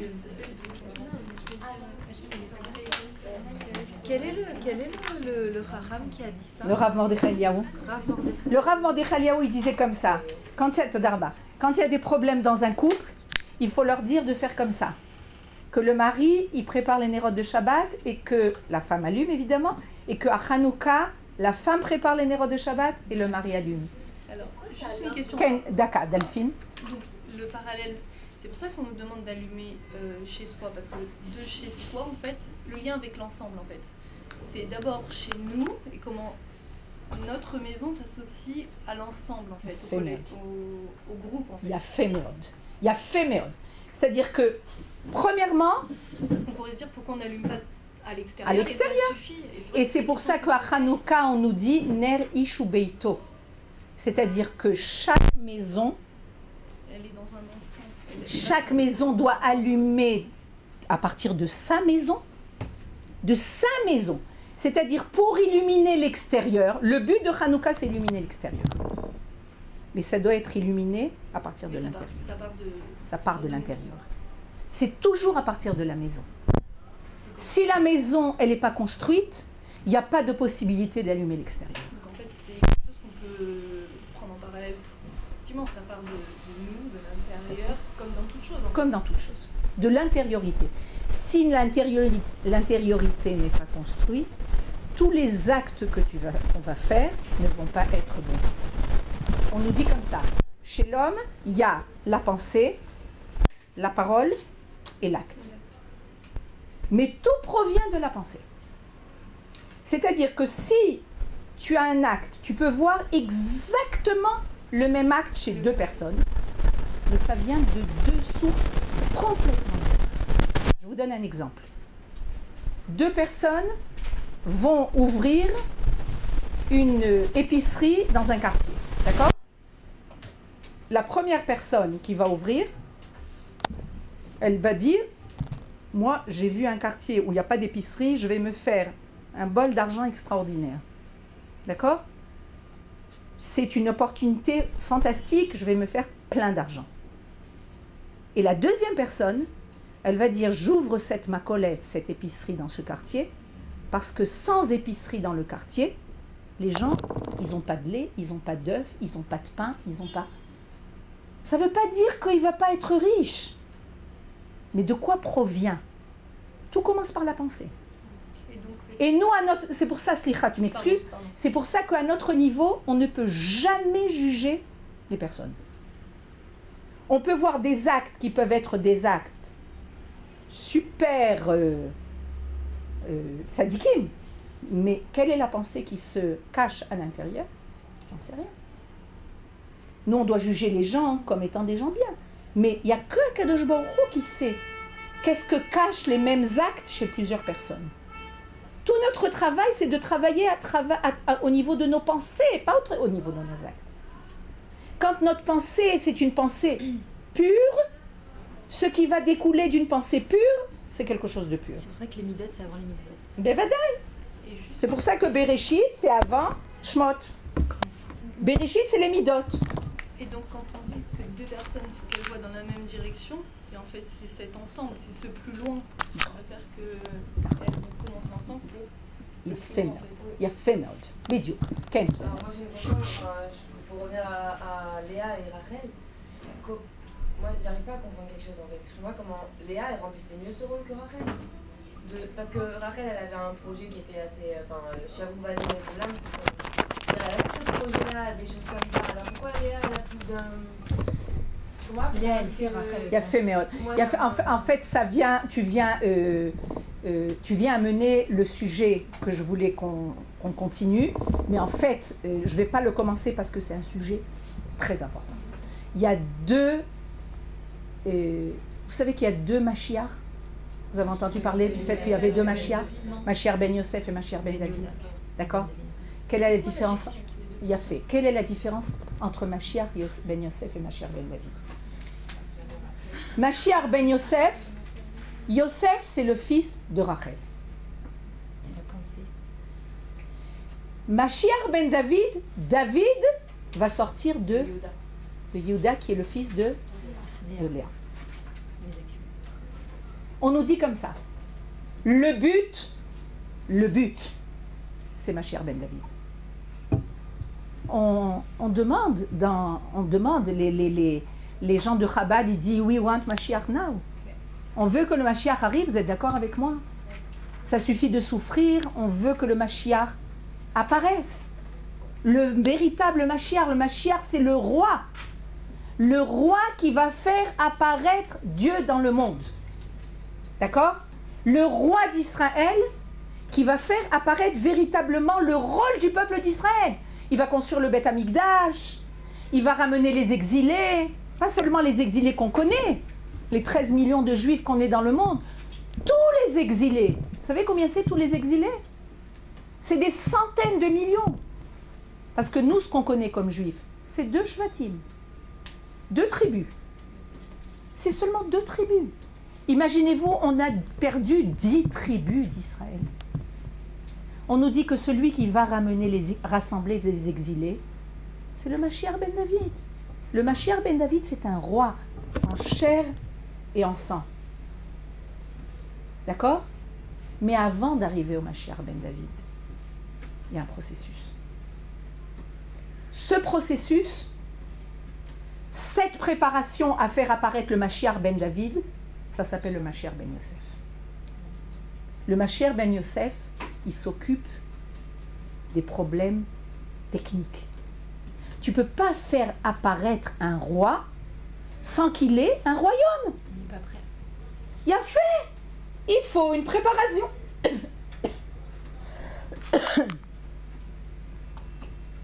faut une préparation. Tu vas dire à un roi, tu sais quoi? Viens être roi. Regarde, tu as un royaume? Non, j'ai pas de royaume. C'est-à-dire, construis ton royaume et je viens être roi. Ce qu'on est en train maintenant de construire sur la terre d'Israël, c'est le royaume du Mashiach ben David. C'est-à-dire l'aboutissement du peuple d'Israël. Léa, c'est l'aboutissement. Rachel, c'est la préparation. C'est pour ça qu'elle s'est sacrifiée, parce qu'elle le savait. Parce que la préparation, tu passes par énormément de problèmes. C'est-à-dire qu'il faut qu'il y ait le corps qui se construise. Le corps, c'est la matière, c'est beaucoup de problèmes. C'est-à-dire un homme qui vit dans ce monde, c'est beaucoup de travail. L'âme, elle n'a pas de travail. L'âme, elle est bien. Mais le but, c'est l'apparition. C'est-à-dire on a besoin des deux. Ken Ilan. Est-ce qu'on appelle aussi Mashiach ben Yosef par rapport au fait que Yosef aussi, c'est lui qui a préparé l'arrivée de ses frères en Égypte? Il a fait. Yosef, c'est celui qui s'occupe de la réparation du côté matériel. Yosef, on nous dit, il était beau. Très beau. Pourquoi tu nous parles de beauté? Ça fait partie du monde matériel. Il y a quelque chose quand tu apparais dans un corps, il y a aussi il y a une question de beauté. Tu peux pas voir un roi qui est pas beau. Il s'occupe d'économie. Regardez de quoi on s'occupe. On s'occupe d'économie, on s'occupe de faire la guerre, et on s'occupe de l'éducation, et on s'occupe de faire des routes, et on s'occupe... Je te dis, regarde, le peuple d'Israël qui s'occupe de Torah. Oui, mais pour s'occuper de Torah, il faut qu'il y ait aussi un corps. C'est-à-dire que nous, en tant que peuple d'Israël, on a deux tafkidim. On a un rôle qui est de faire apparaître le divin dans le monde. Mais pour faire apparaître le divin dans le monde, Dieu a décidé que ça doit apparaître à travers le matériel. Vous comprenez ce que ça veut dire? Ou c'est-à-dire que le divin, c'est comme nous, Ken. On apparaît dans le monde à travers un corps. Mais notre but, c'est le corps? C'est pas le corps, notre but. Le corps, il est appelé à partir de ce monde. Notre but, c'est l'apparition de notre âme. C'est l'apparition du divin qui est en nous. Mais ça passe par le corps. C'est comme ça qu'Akadosh Baruch Hu a décidé qu'on doit apparaître dans le monde à travers un corps. Maintenant, ce corps, il faut lui donner à manger, il faut l'habiller, il faut lui donner à boire. De temps en temps, il est malade, ce corps. L'âme, elle est pas malade, l'âme. L'âme, elle est divine, elle n'est jamais malade. Rachel vient faire apparaître le côté de préparation pour arriver à l'idéal. Léa, c'est l'idéal. C'est clair? C'est clair? C'est-à-dire que tout ce qu'on va voir dans l'apparition de Rachel et de Léa, et c'est donc la raison pour laquelle Yaakov a dû se marier avec deux femmes. Une femme qui révèle, entre guillemets, le matériel, parce que ça ne convient pas à Rachel de dire le matériel, c'est comme si qu'elle était matérielle. Ça ne convient pas. C'est entre guillemets le matériel, et Léa qui va révéler le spirituel, c'est-à-dire l'aboutissement. C'est-à-dire, on reprendra ça. Bédiouk. Bédiouk. Un double homme. C'est le peuple d'Israël qui doit faire apparaître deux rôles. Donc nous, on doit être les deux. On doit être les deux, Bédiouk. Si on n'est qu'un seul, c'est un problème. On n'est que matériel, c'est un problème. On n'est que spirituel, c'est un problème. Donc on a dit que Rachel, c'était la préparation à l'idéal et Léa. L'idéal, c'est l'idéal. Ah, Léa, Léa, c'est l'idéal. C'est l'objectif. Vidéo.